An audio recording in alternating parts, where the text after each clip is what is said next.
Mes frères, mes sœurs, cousins, cousines, je pensais tout avoir dit sur le Ballon d'Or. Sincèrement, je pensais que le 28 octobre, les choses étaient claires, faciles à comprendre. Avant toute chose, abonnez-vous à la chaîne si vous nous regardez sur YouTube. Si c'est sur Facebook, très bien.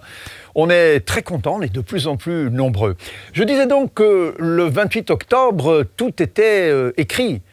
Vinicius, Ballon d'Or, et dans le top 3, Rodri, Carvajal, Bellingham, Lamine Yamal. Bon, moi j'avais donné le top 5 il y a quelques semaines, vous vous souvenez. J'avais dit Vinicius, Rodri, Carvajal, Bellingham et Lamine Yamal, qui en plus recevrait son trophée Copa, le meilleur jeune de l'année. Ça, je pense qu'on ne peut pas lui enlever. Mais il y a maintenant un petit doute. Il vaut ce qu'il vaut, hein. Je ne dis pas que le doute va s'avérer. Je pense encore aujourd'hui que Vinicius a les cartes en règle pour être Ballon d'Or en 2024. Mais psychologiquement, quelque chose a changé. La blessure de Dani Carvajal va peut-être apporter cet élément émotif, cet élément déraisonnable, parce que c'est vrai, on dit toujours c'est la raison, c'est la logique, les êtres humains votent avec raison et logique. Moi, je suis convaincu que derrière la logique, il y a l'émotion. L'émotion qui parfois coiffe, passe au-dessus de la logique. Cette petite chose qui fait qu'à la fin, on change d'idée, on change d'avis. On dit « Ah mais oui, mais je ne sais pas pourquoi, mais à la fin, j'ai changé d'avis ». Et ce qui est arrivé à Dani Carvajal, cette blessure qui le condamne à être hors des terrains pendant de longs mois, et d'ailleurs on se demande même s'il reviendra. À 32 ans, rien n'est écrit, rien n'est sûr.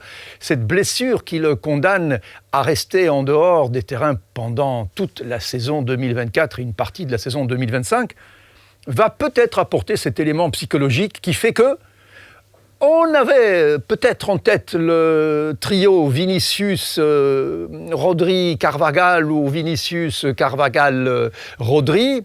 Eh bien, allez, on va donner à Carvajal les points qu'on n'avait pas imaginé donner quelques semaines avant. Et ça, ce serait absolument incroyable, parce qu'on aurait non pas un attaquant, non pas un buteur, mais un capitaine valeureux, un défenseur qui a marqué des goals importants, et qui pourrait, tout comme Cannavaro l'avait fait en 2006 avec l'Italie, remporter le Ballon d'Or. Alors c'est vrai que généralement, ce sont toujours des milieux de terrain comme Modric, ou très souvent des attaquants, Messi et Ronaldo, qui en ont quand même à eux deux 13 déjà de Ballon d'Or, Benzema aussi. Donc c'est vrai que c'est rare de ne pas donner le Ballon d'Or à un joueur qui marque des buts, puisque c'est ça évidemment qui impressionne les gens, et c'est un des critères importants dans l'attribution du Ballon d'Or, c'est le côté décisif, impressionnant du joueur. Alors c'est plus facile évidemment de donner des points à un joueur qui marque des goals qu'à un joueur qui empêche les goals de rentrer, comme un gardien. Alors c'est vrai, il y a aussi le prix pour le meilleur gardien, c'est vrai, mais ce n'est pas le Ballon d'Or. Alors Dani Carvajal, il profitera peut-être aussi de quelque part l'antipathie que peut susciter Vinicius chez certains. Le fait d'apporter du show, trop de show, parfois exagéré, le fait de créer des polémiques, le fait d'être toujours dans une attitude provocante, qu'on peut aimer ou ne pas aimer, peut coûter des points à Vinicius. Et puis, il faut aussi se dire que si Carvajal a gagné l'Euro, Vinicius n'a pas gagné la Copa América. Il a même été décevant. Donc, il y a un moins ces derniers temps pour Vinicius et il y a un plus pour Carvajal. Est-ce que cela suffira pour attribuer le Ballon d'Or à l'Espagnol ? Le suspense est total. Mais si il n'y avait plus aucun suspense il y a quelques semaines, alors maintenant, on peut de nouveau imaginer que c'est pas joué à 100%. Ce qui est bien pour le côté cinématographique de l'attribution du Ballon d'Or. C'est bien de ne pas arriver avec oui, c'est sûr et certain, c'est Vinicius, voilà, on n'en parle même plus. C'est bien de se dire peut-être que non. Et on ne pourrait pas, si Carvajal le reçoit, dire ah non, c'est injuste, c'est franchement pas bien. Non.